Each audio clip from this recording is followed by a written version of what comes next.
nuevamente bienvenido al Bus de la Semana, aquí con nuestro pastor Rey Matos. Pastor, ¿cómo se encuentra hoy? Muy bien, estoy contento porque la gente sigue apreciando lo que estamos haciendo semana tras semana y creo que hoy tenemos un tema que pica y se extiende. Eso es así, pastor. Dime. Un joven nos escribió recientemente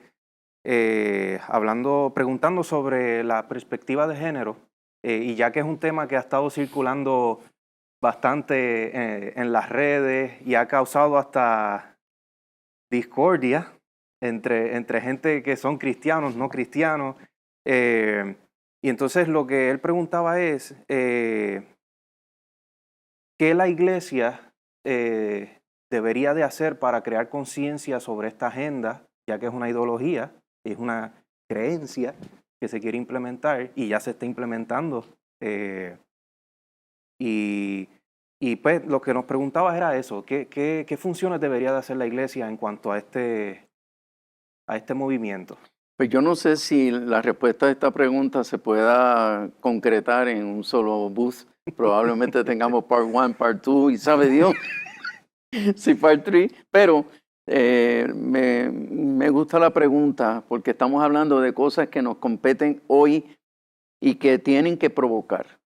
Repito, tienen que provocar que los pastores, los maestros de la palabra, las autoridades de las iglesias, despertemos y maduremos. Porque una de las razones por la cual esta ideología ha logrado penetrar tanto y tanto en la sociedad es porque la iglesia, que es el único muro de contención que tienen las sociedades contra toda influencia negativa, inmoral, diabólica, quien único tiene el poder y la autoridad para levantarse y representar un muro de contención que limite, ¿no? Estas iniciativas y estos avances, es la iglesia. Entonces, si la iglesia está todavía con estas inmadureces, donde considera los temas de índole sexual como tabú, y no se atreven a hablar de sexo, y no se atreven a educar a la iglesia sobre los temas de sexualidad, pero no, obviamente, como decimos en Puerto Rico, nos van a comer los dulces. Y entonces, nosotros tenemos que reaccionar y tenemos que decir, espérate, nosotros tenemos que hablar del tema. Obviamente, primero nos tenemos que orientar, nos tenemos que preparar. Y arrancando, ¿verdad? Con el punto de la perspectiva o ideología de género, yo creo que esto es un vivo ejemplo de lo que la Escritura anunció que ocurriría en los últimos tiempos. Y es que vendrían argumentos engañosos, abundarían los argumentos engañosos. Y si hay algo que representa puro engaño, porque es una mentira disfrazada de justicia. Y como la gente está ávida de que se haga justicia y que haya equidad, ¿a quién no le gusta la palabra justicia? ¿A quién rechaza el concepto de equidad? Nadie, ni siquiera los cristianos, ni siquiera nosotros los cristianos rechazamos el concepto de equidad. ¿Por qué? Porque si algo vino a hacer Jesús, fue precisamente eso. A elevar a la mujer a un lugar más digno del que tenía antes, porque las sociedades antiguas, y todavía queda algo de eso, eran sociedades machistas. Y Cristo vino a dignificar a la mujer.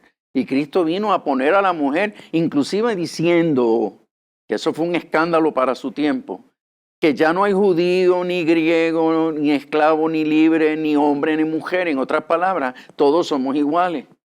Todos somos iguales. No es que no hayan hombres y ya no hay mujeres, ¿verdad?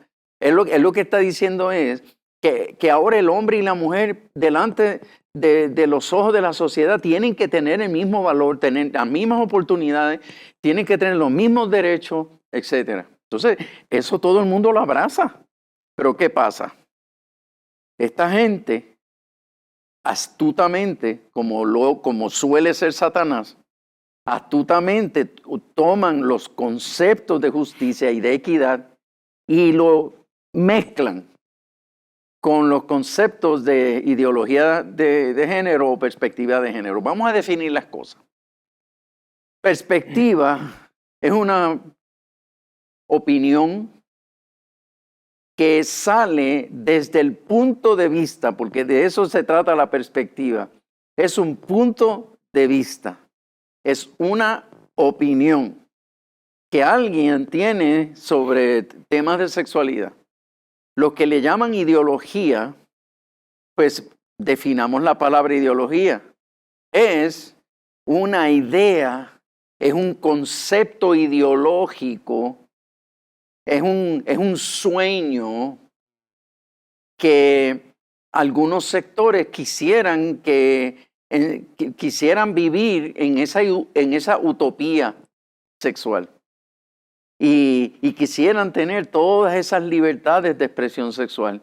Pues mire, las personas que quieren vivir así y que piensan así, pues se les respeta. Adultos son para tomar decisiones, les haga daño o no. Pero el problema de esto es que cuando lo mezclan, y ahí es donde está el engaño, ahí es donde está la estrategia de que cautiva las mentes, que escuchan algo que suena bien y se van por el chorro, pero no se detienen a pensar lo que realmente significa. ¿Qué pasa? Al mezclar el engaño con la verdad, cuando mezclan la luz con las tinieblas, cuando mezclan estos conceptos de perspectiva o ideología con justicia social, ahí es donde se completa la dinámica de engaño.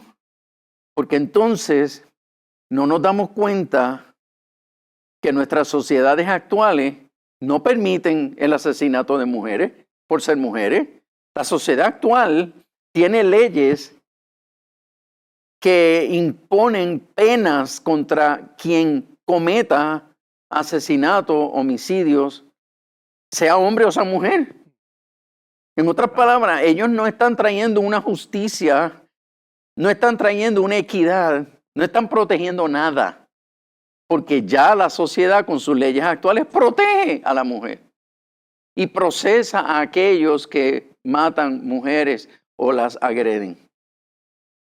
Pero le hacen creer a las personas, a la gente, de que con esto nosotros estamos otorgándole unos derechos a la mujer que no tiene. Mentira, eso es engaño. Lo que pasa es que utilizando este argumento meten entonces lo que realmente ellos quieren lograr. ¿Y qué es lo que quieren lograr?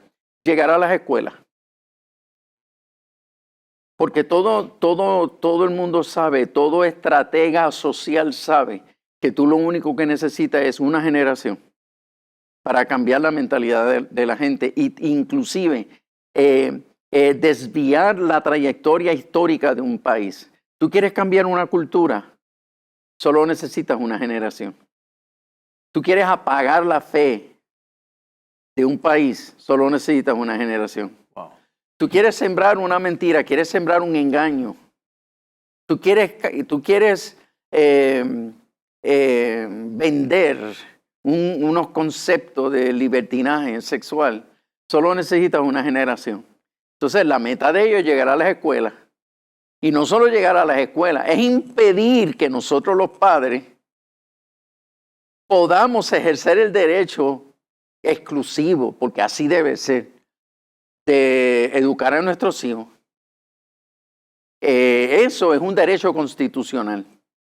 Y lo interesante de esto es que ellos han sido tan y tan estratégicos, engañosamente estratégicos, que han logrado que la gente acepte que se derogue un derecho constitucional para darle paso a una ley que lo que va a hacer es restringir, limitar y quitarle derecho a los padres de familia. Ya que usted está hablando sobre que se necesita una sola generación para entonces cambiar la cultura del país, a mí me pasó una experiencia hace 13 años en la escuela. De hecho, yo estaba en la high y estaba cogiendo una clase de salud. Era bien interesante porque se estaba hablando sobre la sexualidad, pero cuando él empieza a dar la clase, lo que nos pone a nosotros es una película pornográfica. Galdi, yo nunca había escuchado algo así. Y honestamente... Una película pornográfica. Sí. Pero explícita. Explícita, o sea, donde literalmente estaban diciendo cómo tener posiciones sexuales. Era tan horrible, pastor, que yo me levanté y yo le dije al maestro, ¿por qué usted no está enseñando eso? Y él lo que me dice, ustedes son ya son jóvenes, son chamaquitos adolescentes, ustedes han visto cosas peores que esta. Y como esto es una clase de salud, pues ahora tienen que aprender, pues, a cómo realmente tener sexo. Y yo me quedé en shock. Pastor, yo me tuve que ir. Yo saqué 0. O sea, sin mentirle, yo saqué 0 porque aparentemente lo querían también implementar como un proyecto sobre la sexualidad y pues yo dije, no puedo. Esto es una evidencia de lo que esta agenda pretende hacer con nuestros niños y nuestros jóvenes. Señores, estamos hablando de algo serio, porque estamos hablando de gente que saben lo que están haciendo para efectos de cambiar una cultura, cambiar una sociedad y de apagar o ahogar la fe, que es lo único que pone límites al avance del anticristo. Así es que la iglesia tiene que despertar, la iglesia tiene que atreverse a tocar estos temas, la iglesia tiene que educarse y la iglesia tiene que atreverse a decir no, aunque se vean afectados algunos intereses. Porque yo no quisiera decirlo, pero lo tengo que decir. Hay pastores que están vendidos a los intereses. Tienen relaciones con políticos. Los políticos le prometen ayudar a esos pastores y ayudar a sus iglesias en algunas cosas, pero te ponen una ley de mordaza.